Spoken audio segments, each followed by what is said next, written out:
Guys, today I have an interesting game for you played by AlphaZero against Stockfish. This was the match in which AlphaZero beat Stockfish in the 100 game match. AlphaZero won by 28 games, and there were 72 draws, and AlphaZero lost 0 games. This is one of AlphaZero's best wins. AlphaZero, playing the white pieces, starts off with e4. Stockfish replies with e5, knight f3, knight c6, bishop c4, the Italian attacking the weak square pawn on f7, knight f6, and knight g5. The normal Italian, nowadays all grandmasters and people usually play d3 followed by bishop e7 or bishop c5, d6, and just a normal structure. And white just develops like this, brings a rook over here, knight to g3, and takes control over the king side, and sometimes also expands on the queen side. However, this is a very aggressive choice by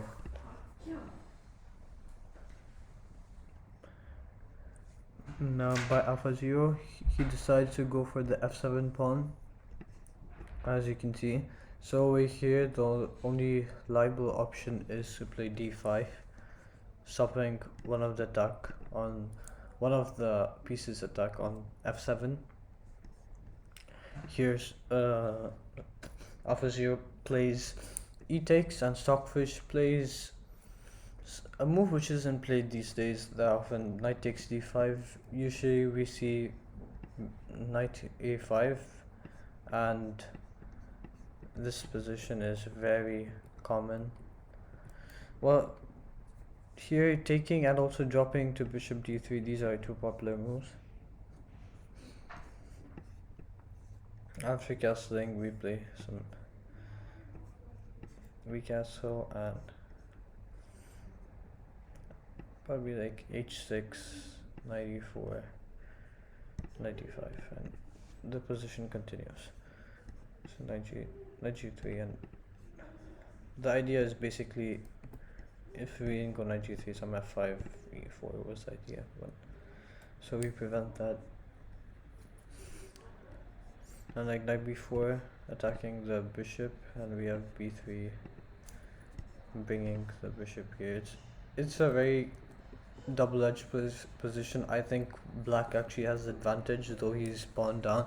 It's too much activity for a pawn, and black would just have a wonderful position. For example, over here he can win back one pawn, and now black has immense compensation, especially the bishop pair, open queen side, and he has quite a solid king side and a nice e5 pawn, whereas white still hasn't developed his bishop.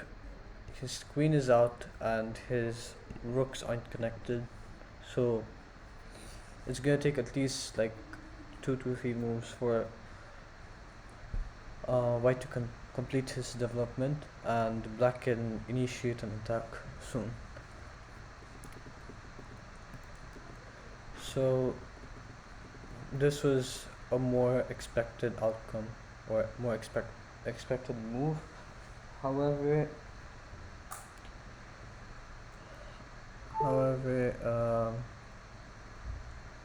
Stockfish decides to take the pawn and go for this fight lever attack, and AlphaZero immediately takes on f7 and goes for this. So over here, black is technically forced to go king e6 to hang on to the bishop, or he's just down a pawn for no compensation. Well, not only no compensation, his king also can't castle anymore, so if he goes king e7, then there is no point for committing to king takes f7. So king e6, and now white just furthers his pressure on the knight on d5 and the spin. So over here there are like 3 options one is really bad, one is bad, and one is what Stockfish plays. So Stockfish plays the best move knight b4, defending the knight simultaneously attacking c2 and preparing c6 to solidify this knight, and then probably escape with the king to the queen side, hoping that the king can make it before white gets some really strong attack with d4. He might even sacrifice like a pawn or a piece just for more attack to open up the king and checkmate the king. So the other two possibilities are uh, the the bad one but not so bad one is knight e7, where it reinforces the knight, but however it defends but it's too passive, and here white can actually just go d4 and try to break open the position. So here there are two options. Taking, after it takes, you have to play some knight e4 or knight d5. It's very interesting.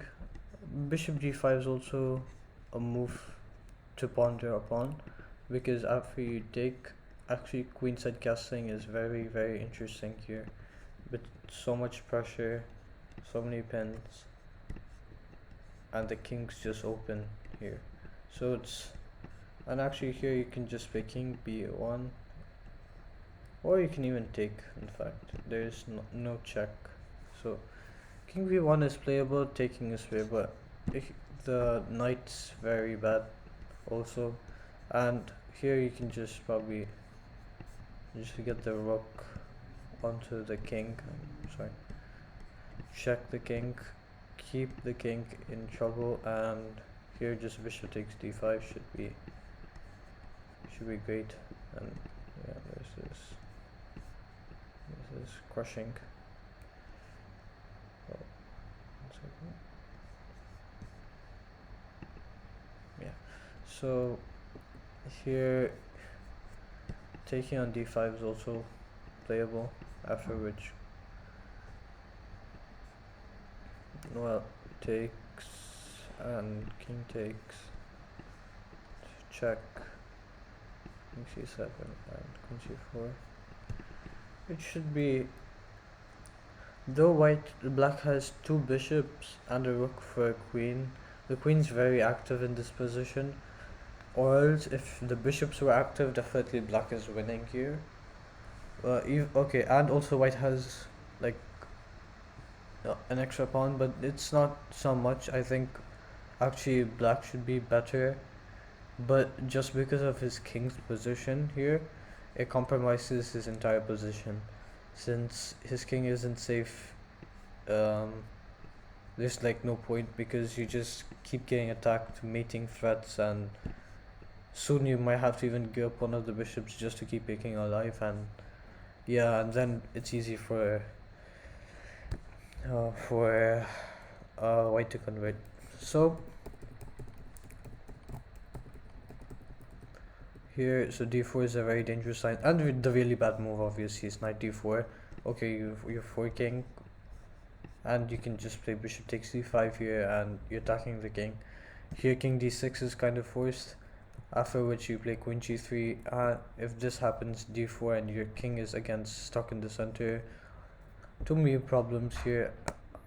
I think white's just probably even winning, the rook's probably joining the party, the king is just stuck there with no moves. And even worse could be if he played king e7. It's a very famous trap, and yeah, the king is checkmated. So this, I've won actually like 4 games in this position with white. You wouldn't believe how many times people fall for king e7 here. It looks so natural, and then you just don't calculate knight e4 at the end. You probably see queen f7, but after king d6 you don't see knight e4, and it's actually checkmate. Okay, so back to the game. After knight d4, castles, c6, d4, and now he's trying to open up the position, sacrificing a pawn. Here, however, the pawn can't be taken because the bishop takes d5, and yeah, again, just crushed. crushed position here.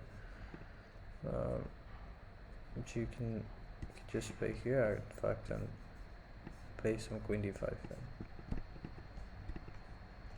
King is really not looking good today, because where is he going? If he goes, he can't, if he defends with the bishop, he's gonna get me here. If he plays king d7, he's gonna get me here with the same move.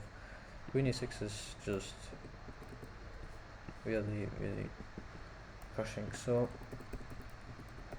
here the only liable option for black is to play c6, reinforcing the knight's defense. And now, okay, if you want to go for pawn grabbing, you can take on c2 and bring his knight to d4, but it's too much. The position's opening. AlphaZero. Another possibility is to play queen e4 and defend the c2 pawn, keep the spin. This is also a good move. Afterwards c6, again the best move.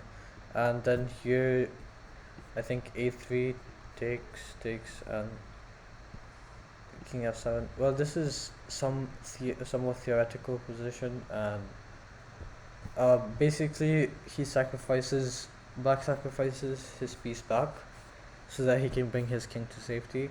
Here white is better because his king is safer than black's king. And well, this is probably the least dangerous line that black can undergo, but definitely white's the favorite here. So c6 was played in the game, and d4, and now Stockfish tries to exchange queens. Quite logical. Queen e2, of course. If you trade queens here, black's just a piece up. But a piece for 2 pawns, no, it's not enough compensation.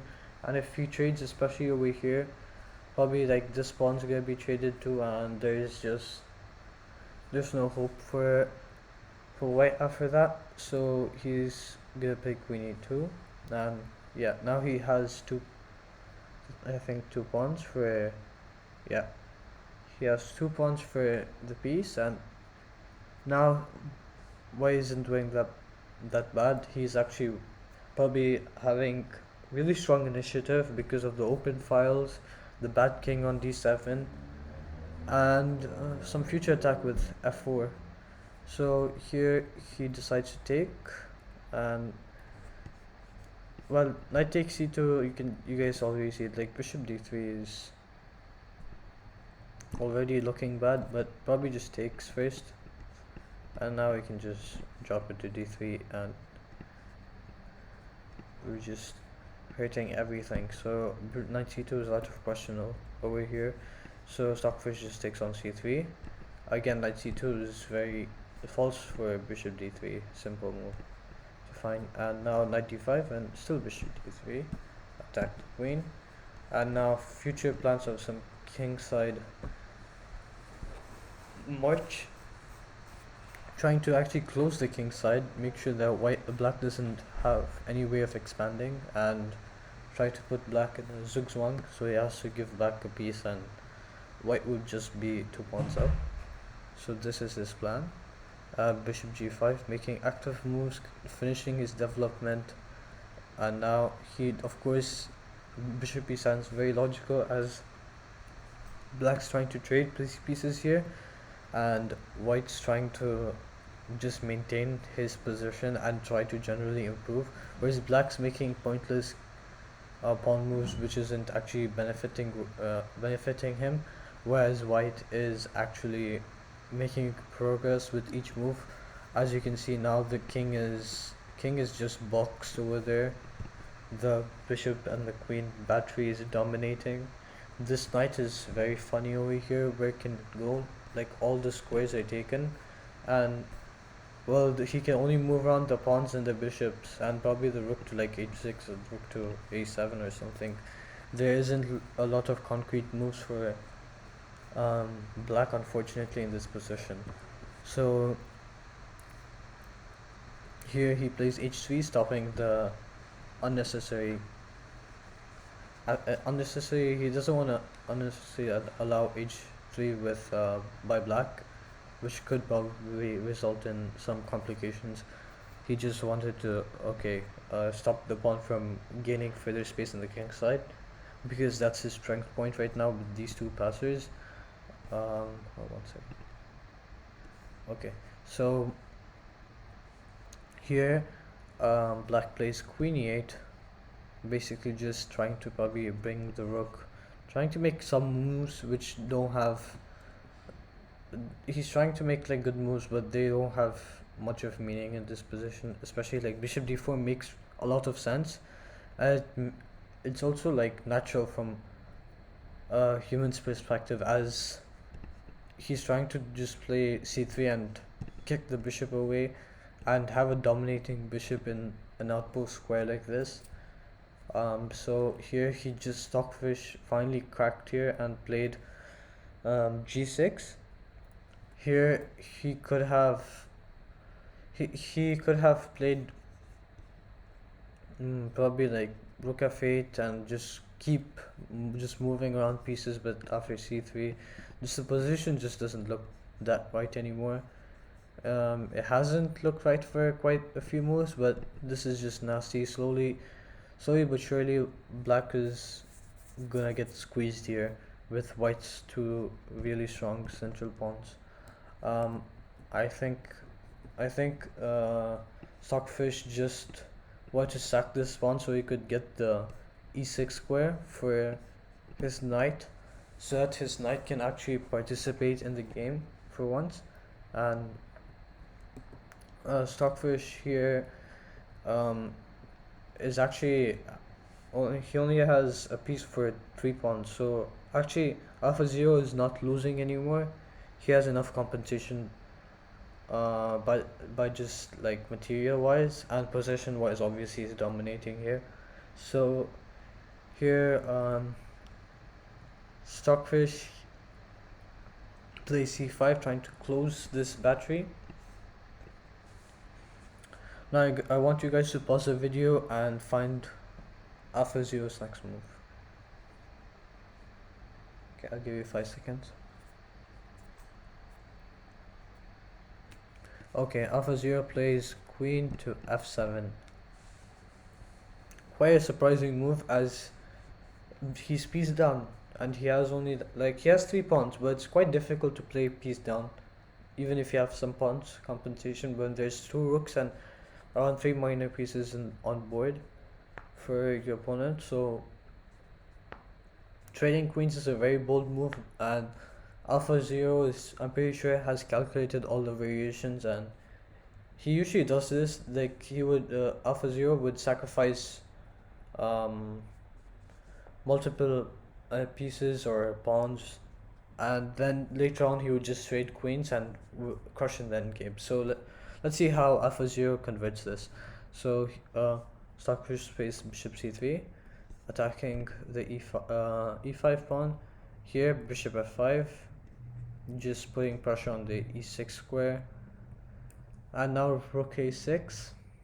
So here you guys might be wondering, what if bishop takes d4? Well, basically bishop takes e6 will be crushing here, because queen takes b7 is very, very strong. So this is quite a making threat, obviously. So this is the idea behind bishop f5. So rook a6 is technically forced, and g7 here, trying to just distract this rook. So here finally Stockfish played knight takes f7, just giving up his knight. Here if Stockfish were to play rook g7, okay, this is just very, very bad, as well there's not much that actually that black can do. He probably can play some rook c8 here and hope for the best, but slowly but surely white's this pawn is too strong, and you can just defend this e5 pawn and try bring the rook over. So this isn't this isn't a good position at all for black. So g7, okay, takes, and now takes on c8, takes on f7, takes, and now just basically attacking the knight.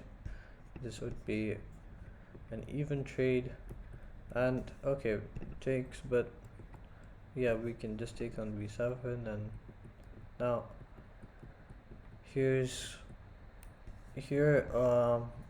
he plays with very good technique. Rook f8,